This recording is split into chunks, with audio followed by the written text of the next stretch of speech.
Chaos2Cured podcast is here to explain our perspective of the human experience. We hope it leads to questions, learning, wisdom, and knowledge.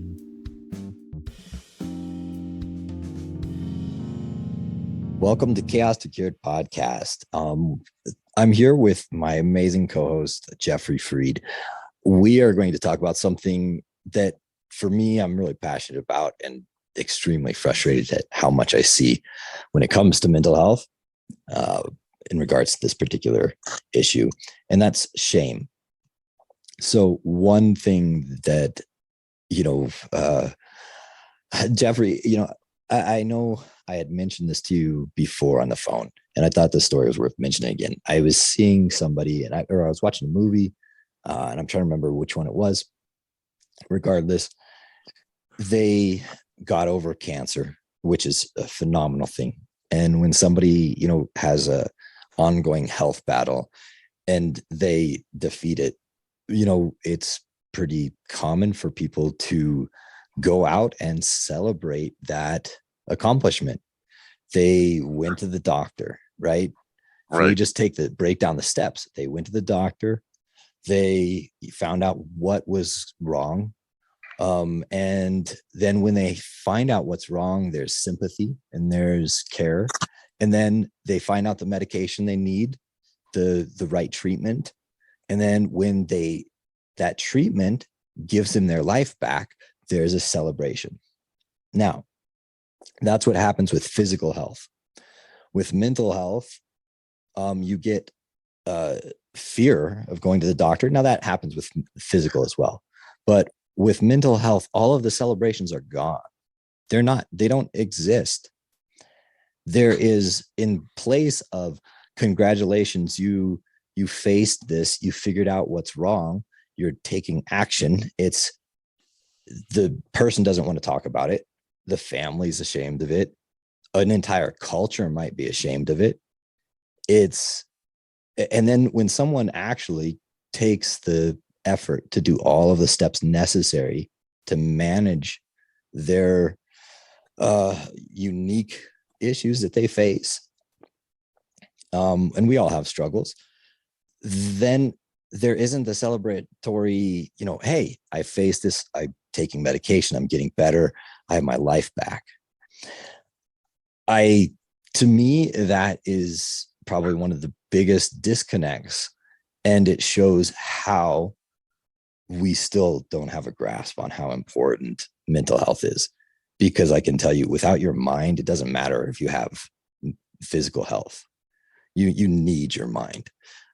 What are your thoughts on stigma, number one, to things you've maybe seen? And you can make these short and jump back to me. I know you're not feeling great, so with your voice. But two, what you've seen. And then three, what are some things that, either people can do, or I know how I personally deal with it, ways that you maybe suggest a family handle some of these things, even like the diagnosis part or these steps in between. Go wherever you want with this, and we'll kind of go back and forth. It's about shame. Yeah, well, working with people with autism, it's even more paramount. It's considered so terrible for someone to have a diagnosis of autism, because the shame is amazing. So if I work with someone and I know they're on the spectrum and I want them to get diagnosed officially and I want them to learn about it, I can't even tell the people. I can basically sugarcoat it a little bit and say, your child might be a bit on the spectrum. Maybe they have Asperger's. Maybe it's something else. But I've had at least 10 incidents where I have told parents I suspect autism, and that's it. I didn't see the kid again. They hated me after that. I was right. In every case, I was proven right. But that's how powerful the stigma is. It's considered a weakness, a character flaw, if a person has some kind of mental challenge. And why? What's the variable? I mean, one has to really think about this. What's the variable between being diagnosed with bipolar, not even bipolar, I'm not going to go there, someone being diagnosed with leukemia or arthritis or heart disease? There's no real shame with that because it's physical. But there's an element of shame around any of those diagnoses that are considered emotional or mental. And for the life of me, I just take it back to losing your stuff. I almost use another word, is considered to be the worst thing that can possibly happen to you. If you go crazy, you lose it. You're going to be put in a loony bin. Everyone's going to stay away from you. You're never going to get a job. And if you say autism to most, especially parents, they immediately just flash into, my child is going to be sitting in a corner for the rest of their life, and they're going to be drooling, and they're going to be making ritualistic moves. They're not going to be toilet trained. They're going to have to go in an institution. That's the thing that's so shocking. So many parents still believe in this day and age that if you have a diagnosis of something like this, you are going to not be able to take care of yourself, and you're going to end up in an institution and never be productive. And they don't dare tell their friends because their friends will think less of you and certainly of your child. I don't even know where to start. It's so pandemic, so powerful, so commonplace, and so destructive. Back to you, It's Kirk. I I don't think you can state it better than that.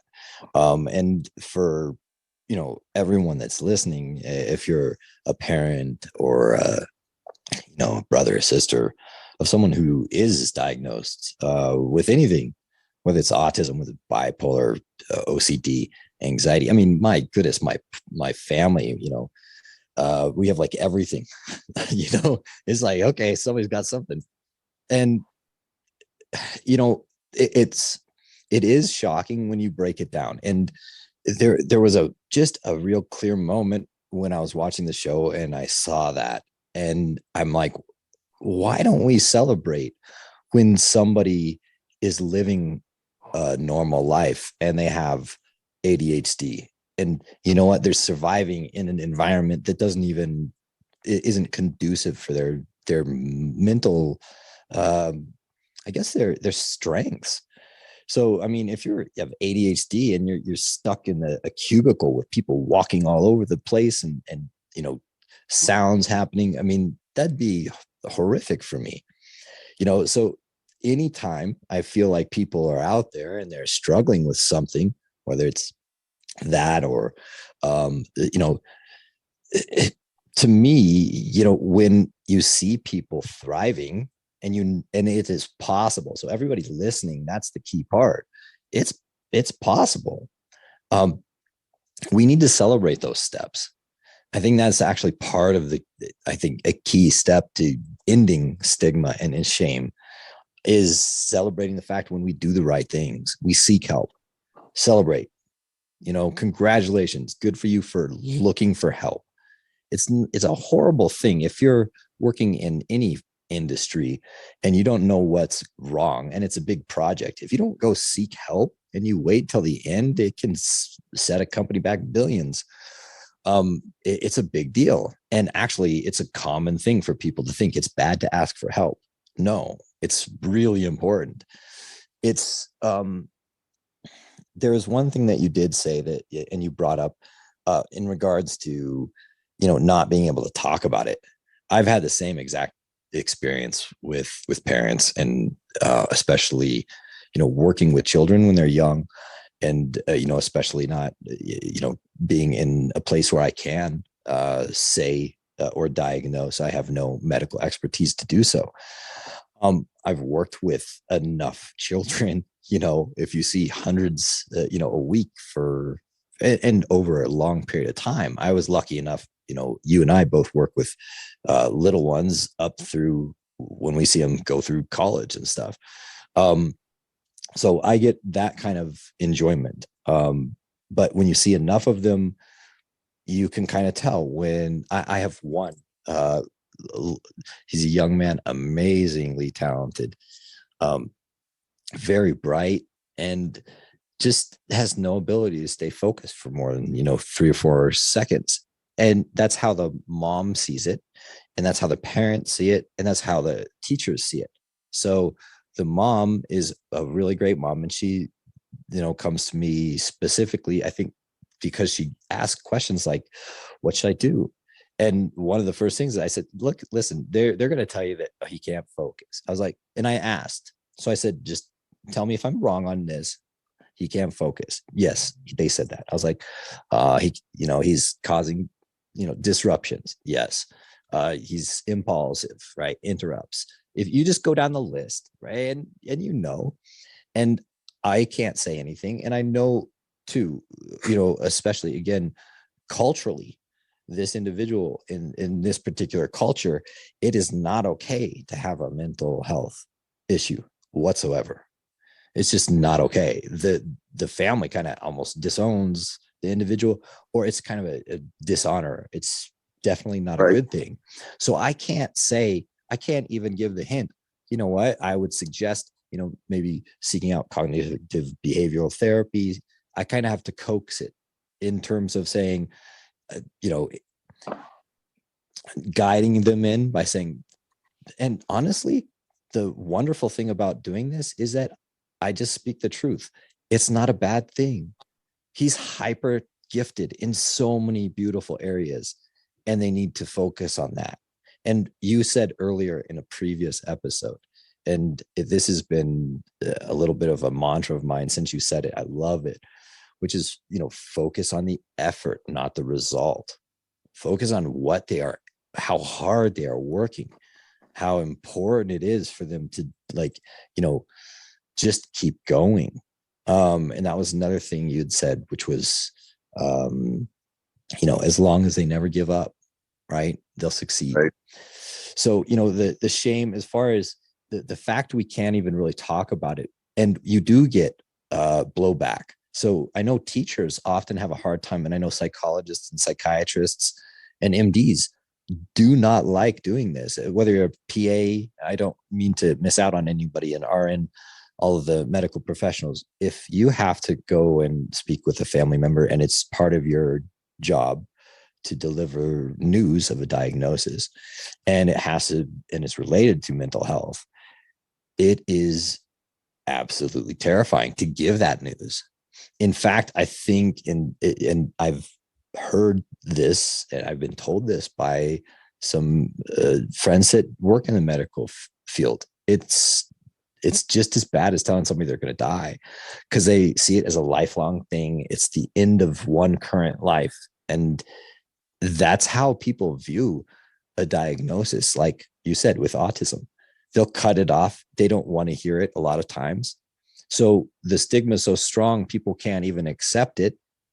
And when someone says, oh, your child might be on the spectrum, or your child might be bipolar, the only thing anyone ever hears are the negatives, because that's the negatives. And by the way, we don't need to get into this wormhole, but we should do a show about it, which is, why is negative things are the only thing that sell. I saw a tweet by Elon Musk, and everybody's paying attention to it right now, so we may as well pay attention or talk about it. It'll be a historical event. But on Twitter, and I just saw, he said, I hope they keep criticizing me because it sells more advertising. And that, to me, just again fit into this whole, like, we are so negative. And with mental health, I know with autism, and as you just mentioned, have you even found how long does it take people to accept that diagnosis? Well, And it's better now. Yeah, it's better now than it ever was. Talking to my parents, they're not living anymore, but they would be in their 90s if they were. When they held a job, if it got out that they were seeing a psychiatrist or a therapist, they would be fired. When people applied for jobs with the government, if they found out that they had been seeing a psychiatrist, they would be fired.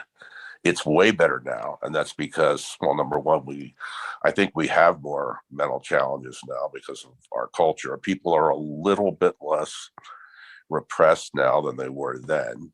So it is better. It's just not good enough. And it still traps a lot of people behind enemy lines.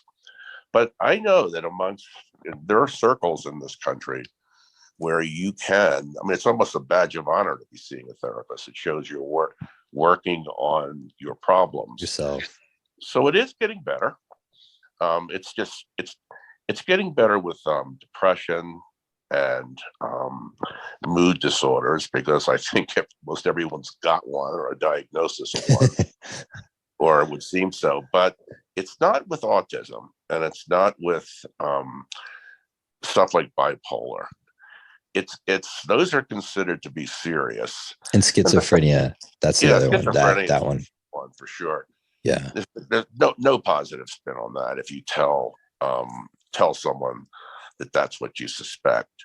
However, these things are not at all, in many cases, all that harmful. People who have schizophrenia usually have wonderful insights. They're always very bright. People with autism can focus really well and can really thrive in an environment that requires lots of focus and insight. And people with autism are usually very bright and they finish things. Unlike people with ADD, the autistic person is the person to send if you've got a hard project that you want to get finished. ADHD, I know for myself, unless I have somebody, it's actually hard to get things done. And and I absolutely interrupted you. Keep going. Yeah. So mental illness is, we all know intellectually that there are strengths, there are weaknesses. It could be chemical imbalances causing the problems. It could be certain strong behaviors causing the problems, therefore causing the imbalances. Everyone's different. There is so much more versatility, diversification. We respect people's differences more than we ever did. So it is better. But stuff like autism, and I'm going to keep coming back to that because that's my work. It ain't good. What are some of the most common? I'll give you a few of the most common misconceptions for like bipolar. So a lot of times, people have the general idea of it down. So ups and downs. So you become manic and you become depressed, and you swing. There's this little minuscule point where you're normal, quote, right? Which pretty much just means you're not causing problems with your life. You're not destroying it one way or the other, either spending too much or not able to function and move. So that's kind of what bipolar is, broken down in a very crude way. A lot of times, if somebody sees that on my chart, I will see a new doctor, somebody who's not familiar with me, tighten up in fear. Fear is a really common one because a lot of times schizophrenia and bipolar are directly tied with violence and aggression. And by the way, again, I do not mean to say that, I was not capable of violence, especially in, manic states. And I wrote about that in my book. So people, by the way, may as well shamelessly plug the book Chaos2Cured that I wrote. And it's hard to find on Amazon. I don't know why. Just type in Chaos2Cured and Kirk Patrick Miller. I wrote that book specifically so family members and siblings can see the steps and all the intricacies of bipolar and what it's like, and then they can actually empathize and understand it. And then Jeffrey Freed, would you please plug your amazing book, because it really helped me as well.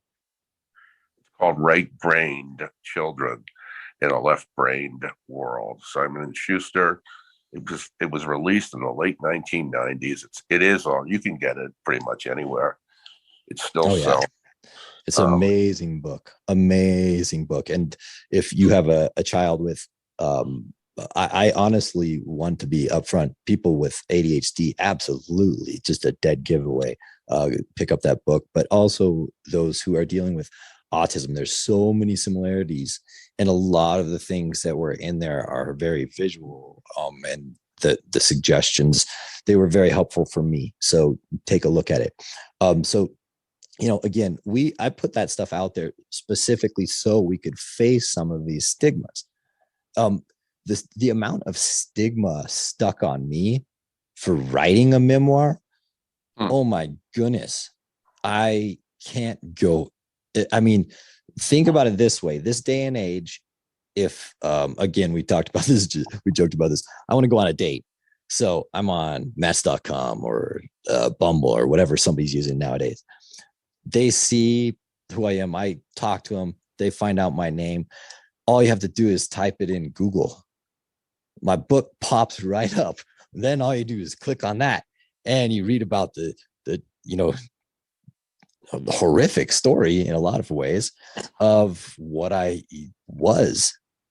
And to give you an idea, before I get back to some of the misconceptions, I wanted to say this.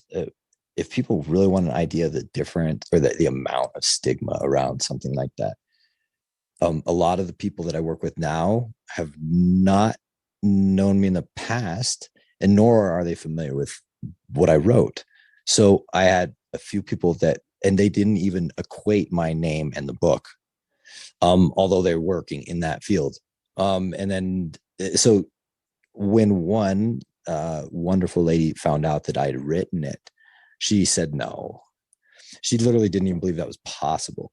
And that is the level of stigma on, I have bipolar, so I couldn't possibly be functioning. And that is so, that's another misconception, by the way, about bipolar, which is that they are not able to function, hold a family, hold a relationship. That is not true. You can hold a job, you can have a family, you can live a successful life. With bipolar, yes, you have to manage it. Yes, you'll probably have to take medication and mood stabilizers and work out, but you can.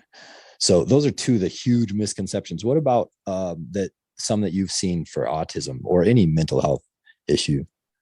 Well, people, when they hear that you're on the spectrum, they assume that you're going to be terrible socially, that you're going to be very introverted. You're not going to want to go to parties. You won't be able to make small talk, that you will be rigid and inflexible, and that you will just essentially be very hard to communicate with. And the most important variable for people at work is they don't care so much how good you are at your work. I mean, you have to be good at your work, but more important than that is they want to associate with you. People want to hire people and be around people at work who they feel comfortable with, and they just assume they won't feel comfortable with someone on the spectrum. But then if you lie about it and you get hired and they find out about it later, you're considered, dishonest and a liar. Exactly. Yeah. It's a tough deal.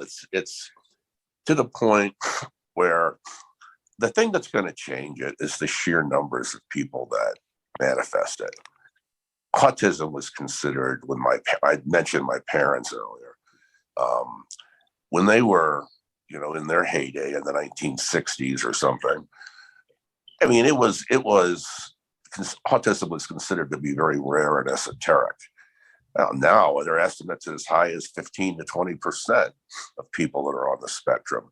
And we also hear these really good stories about all these really successful people that are on the spectrum. They're not all necessarily the nicest people in the world, but Bill Gates, Elon Musk, Winston Churchill, there's more.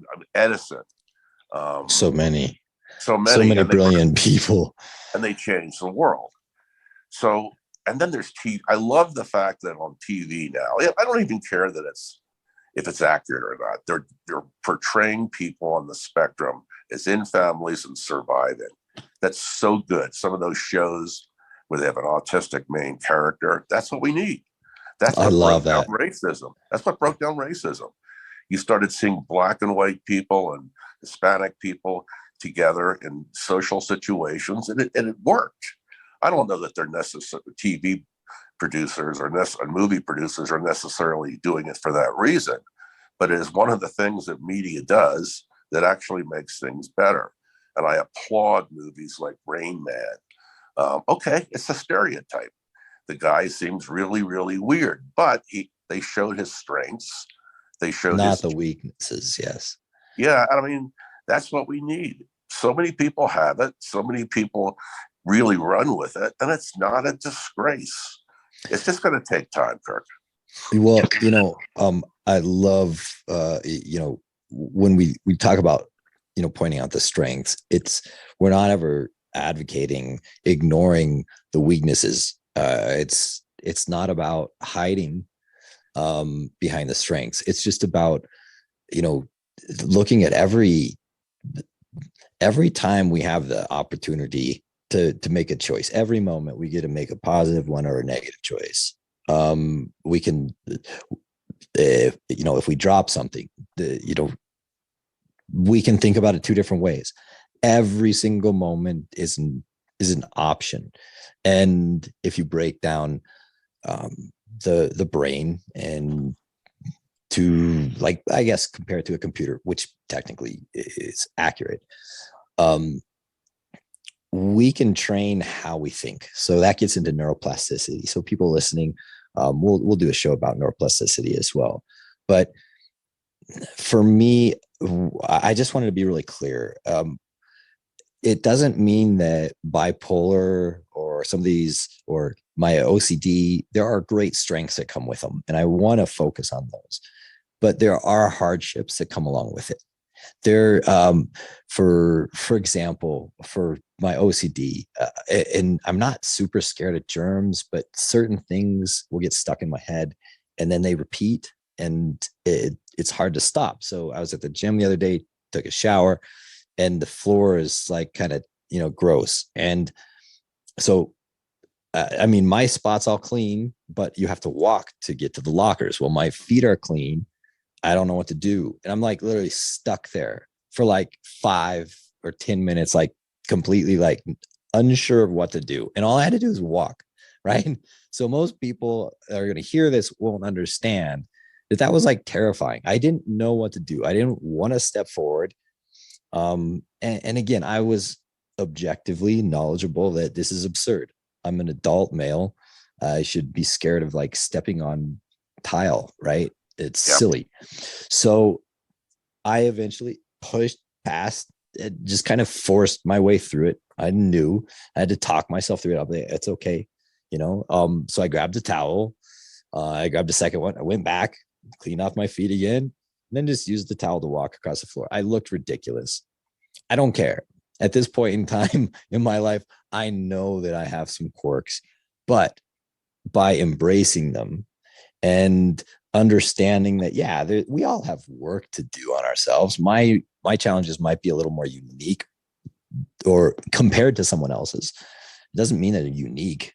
And we're never alone. But I think the shame, I like what you said, that it just needs to take time, and it's going to take time. I do love those shows. Big Bang Theory is one of my favorites. Right. Young Sheldon, which follows that same character. That one really gives great insight, and they did a phenomenal job on that as well. Good Doctor is fairly well done. I mean, I haven't watched enough of them to comment on the accuracies, but those kind of things we need to focus on. I think Beautiful Mind, that movie did a great job. I saw that movie, and that is the true potential of what people can do. And that individual had schizophrenia, and that's one beautiful thing about schizophrenia, is that there is a potential that it absolutely vanishes. There's a small percentage, and I don't know that off the top of my head, but that's not the case with autism. It's not the case with bipolar. However, I'm living proof you can absolutely manage it and have a great life. And we do need to knock these stigmas down. I think the first step is again, like I said at the beginning, absolutely, if you're out there and you went to the doctor, be proud of yourself. You just face something. And then when you get the diagnosis, no matter what it is, don't just look it up online. Make sure you talk with an expert. We always advocate, researching, understanding it from a lot of different angles, and be open-minded. Look for the positives. There's a lot of great things that come with being what we would call a non-neurotypical in the medical field. So, as far as that goes, reach out, celebrate, then take steps, celebrate your steps. And when you do overcome them, let's say you have just to throw out an example, you have ADHD and you start taking a medication, whether Ritalin, Concerta, Adderall, whatever, and it works. Celebrate. When you come home and your locker's organized and you're getting your work done and you're noticing a difference, make sure your whole family celebrates that fact, because you just did the same thing as somebody who broke their leg and went to the doctor, got a cast, and dealt with it for 6 weeks. It's literally no different to me. Couldn't agree more. So, Jeffrey, I know you are not feeling well. Thank you so much for joining me. Still rest up. For everyone listening, we are going to make this a shorter show. Please, continue to give us some feedback, and we'll jump on shows and make sure we follow up on what you ask us to do. So thank you for listening. We wish everyone well. Have a great night. Thank you, Kirk.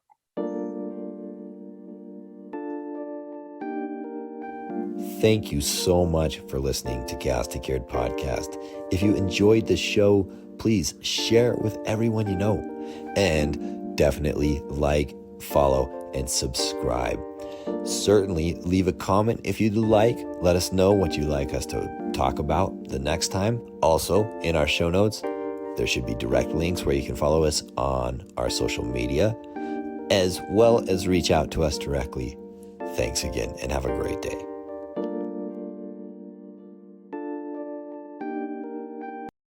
The views, thoughts, and opinions expressed on Chaos2Cured podcast are the speaker's own. All discussion is based on our own experiences.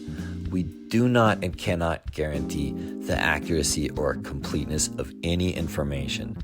Chaos2Cured podcast cannot give medical or health advice. All discussion is based upon our personal experiences and meant for general and educational purposes. This podcast is not a substitute for professional help or for diagnostic purposes for yourself or another.